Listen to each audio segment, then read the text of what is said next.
बिस्मिल्लाहिर्रहमानिर्रहीम। अस्सलाम वालेकुम नाज़रीन, मैं अहमद फ़वाद हूँ और आप मेरा यूट्यूब चैनल देख रहे हैं। दो तीन बड़ी अहम खबरें हैं जो आज के व्लॉग में आपके साथ शेयर करूँगा। सबसे पहले तो नाज़रीन, इमरान खान साहब का जो प्लान था जेल भरो तहरीक वाला, वो मंसूबा कामयाब होता जा रहा है। इस पर कुछ डिटेल्स हैं।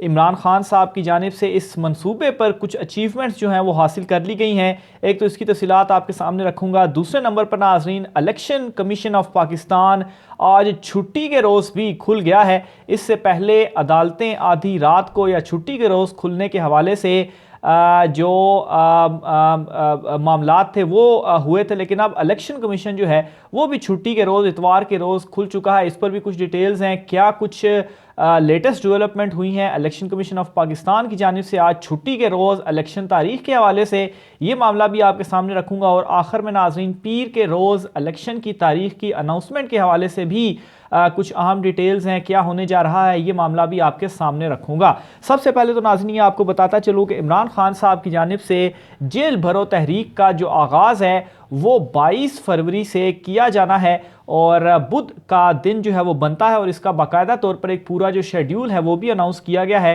कि 22 फरवरी से लेकर 1 मार्च यानी कि तकरीबन ये 7 दिन बनते हैं। इन 7 दिनों में जो है वो मुख्तलिफ शहरों को डिवाइड किया गया है कि इन शहरों से 200 कारकुनान ने डेली अपनी जो गिरफ्तारियां हैं रज़ाकाराना तौर पर वो देनी है। और बिलफर्ज अगर इनकी गिरफ्तारी नहीं की जाती तो उस सूरत में क्या होना है, इन कारकुनान ने वहीं पर बैठ जाना है और धरना देना है। और इन कारकुनान में पाकिस्तान तहरीक इंसाफ के मुख्तलिफ जो रहनुमा हैं वो भी शामिल होंगे, या तो वो मुतलका जो उस इलाके के MNA या MPA होंगे। इसके अलावा जो दीगर अहम रहनुमा हैं जैसा असद उमर या दीगर जो हैं वो भी इस जेल भरो तहरीक का हिस्सा होंगे। अब हुआ नाजरीन ये है कि इसकी सिर्फ और सिर्फ इमरान खान साहब ने अनाउंसमेंट नहीं की, बल्कि बाकायदा तौर पर प्लानिंग के साथ ही जो मंसूबा है इमरान खान साहब का वो इसको आगे बढ़ा रहे हैं। क्योंकि ये तज्जिया किया जा रहा था कि इमरान खान साहब का अगर ये मंसूबा कामयाब नहीं होता तो ये बहुत बड़ा सेटबैक होगा इमरान खान के लिए। लेकिन नाजरीन, शायद उन लोगों को ये मालूम नहीं था कि इमरान खान, एक तो वैसे ही अवाम जो है वो इमरान खान साहब के साथ खड़ी है, लेकिन इसके साथ इमरान खान साहब की कप्तान की जो है वो पूरी प्लानिंग है। इसके पीछे प्लानिंग ये थी कि इमरान खान साहब बाकायदा तौर पर जो कारकुनान हैं जो कि रज़ाकाराना तौर पर गिरफ्तारियां देंगे, उनकी बाकायदा तौर पर जो रजिस्ट्रेशन है वो की जा रही है। और उस रजिस्ट्रेशन के तहत जो तादाद है और जो लोग हैं उनको फिर बताया जाएगा कि यहाँ से आपने जो गिरफ्तारियां हैं वो देनी है। तो ये यूं ही चीज़ नहीं हो रही, बाकायदा तौर पर पूरी प्लानिंग के साथ इमरान खान साहब चल रहे हैं। और इसमें हुआ यह है कि अब तक 12,000 कुल कारकुनान ने जो है वो अपनी रजिस्ट्रेशन करा ली है, यानी कि 12,000 लोगों की रजिस्ट्रेशन हो चुकी है जो कि रज़ाकाराना तौर पर जेल भरो तहरीक में हिस्सा लेंगे और जो अपनी गिरफ्तारियां हैं वो देंगे। और फर्स्ट फेज में जो 7 दिन हैं इमरान खान साहब के जो कारकुनान गिरफ्तारियां देंगे, उन 7 दिनों में 1400 कारकुनान सिर्फ उनको चाहिए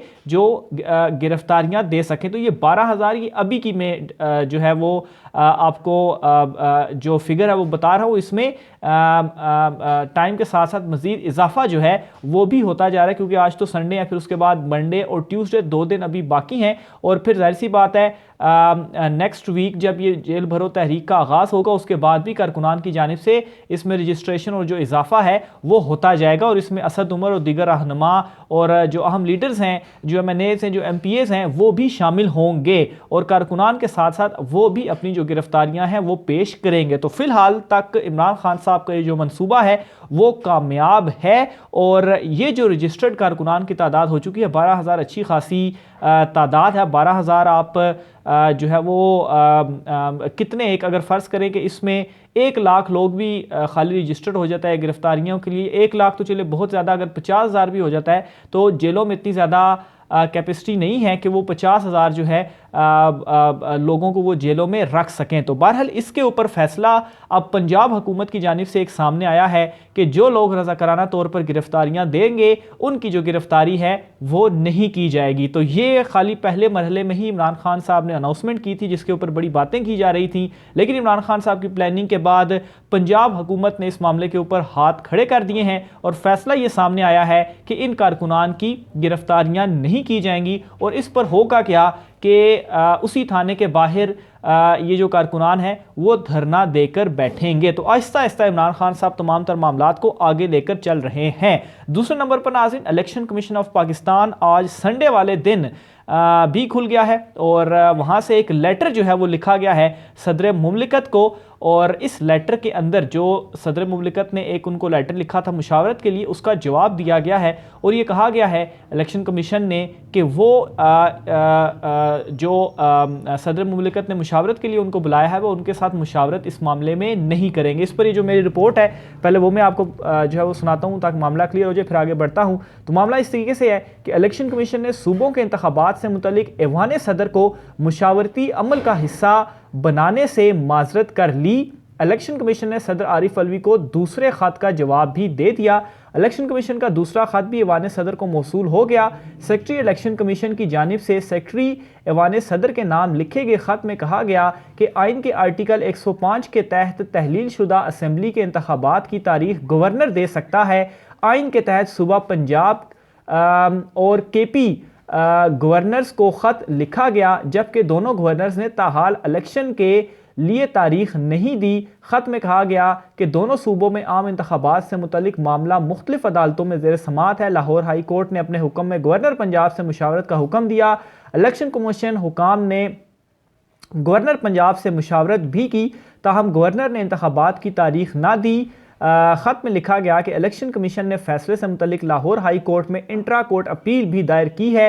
ये भी कहा कि इलेक्शन कमीशन को इंतखाबात की तारीख मुकर्रर करने का कोई आइनी और कानूनी इख्तियार नहीं। इलेक्शन कमीशन ऐसी आइनी और कानूनी जिम्मेदारियों से बाखूबी अपनी आइनी और कानूनी जिम्मेदारियों से बाखूबी आगाह है। पहले ख़त के जवाब में भी सदर मुमलिकत के ऑफिस को तमाम सूरत हाल से आगाह कर चुका है।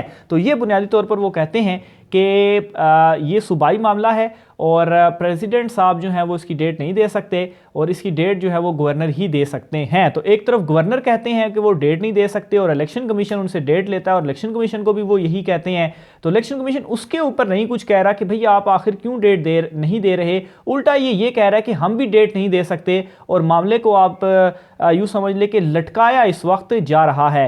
तो लटकाने का मकसद यही कि फिर इसमें जो मज़ीद डिले है वो किया जा सके। तो ये सदर साहब को जो लेटर है वो लिख दिया गया है। अब जो नेक्स्ट जो ऑप्शन मेरे ख्याल से प्रेसिडेंट हाउस से इस्तेमाल किया जाएगा या गौर किया जाएगा वो ये होगा कि सुप्रीम कोर्ट ऑफ पाकिस्तान को भी इस तरह का कोई जो लेटर है वो लिखा जाएगा कि वो इस मामले को देखें कि अभी तक इलेक्शन की डेट क्यों नहीं दी जा रही, क्योंकि ऑलरेडी मामला सुप्रीम कोर्ट में भी पेंडिंग है और पीर मंगल ये 2 दिन 3 दिन जो है वो बहुत ज़्यादा इंपॉर्टेंट है इलेक्शन डेट के हवाले से। इसके अलावा नाजरीन एक और अहम खबर भी आपको देता चलूँ कि शेख रशीद साहब की जानिब से ये मशवरा दिया गया है प्रेसिडेंट साहब को कि आप मंडे वाले दिन इलेक्शन की जो डेट है वो दे दें और अगर आप इलेक्शन की डेट नहीं दे रहे तो फिर उसके बाद आप क्या करें, आप भी अपने ओहदे से इस्तीफ़ा दे दें।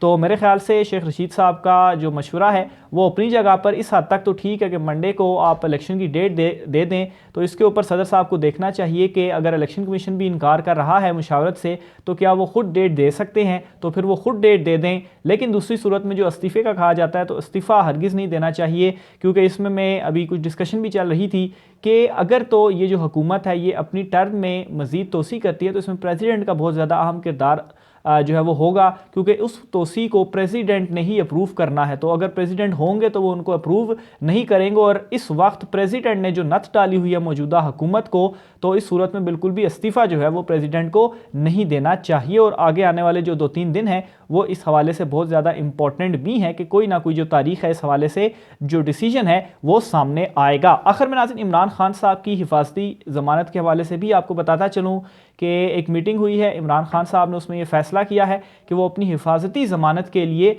लाहौर हाई कोर्ट में कल मंडे वाले दिन वो पेश होंगे और इस हवाले से जो सिक्योरिटी क्लियरेंस है उसके लिए भी जो दरख्वास्त है वो दे दी गई है या दी जाएगी लाहौर हाई कोर्ट को ही कि इमरान खान साहब की जो सिक्योरिटी क्लियरेंस है वो दी जाए ताकि ये क्लियरेंस मिलने के बाद इमरान खान साहब जो है वो लाहौर हाई कोर्ट में पेश हो सके, क्योंकि उनका फ़ैसला तो आ गया है लेकिन चूँकि सिक्योरिटी के मसाइल है तो इसके लिए जो क्लियरेंस है वो लाजमी चाहिए। तो बहरहाल हिफाजती ज़मानत का भी कोई ज़्यादा लंबा चौड़ा मसला नहीं होगा। इमरान खान साहब अगर पेश हो जाते हैं तो हिफाजती ज़मानत तो उनको मिल जाएगी, लेकिन मेरे ख्याल से अगर वो पेश नहीं भी होते तो हिफाजती ज़मानत में ये खैर वैसे अदालत का इस्तेकाक होता है, लेकिन अगर पेश ना भी हो तो उस सूरत में भी हिफाजती ज़मानत जो है वो दी जा सकती है। मज़ीद डिटेल भी आपके साथ शेयर करता रहूँगा, राय का सार कीजिएगा।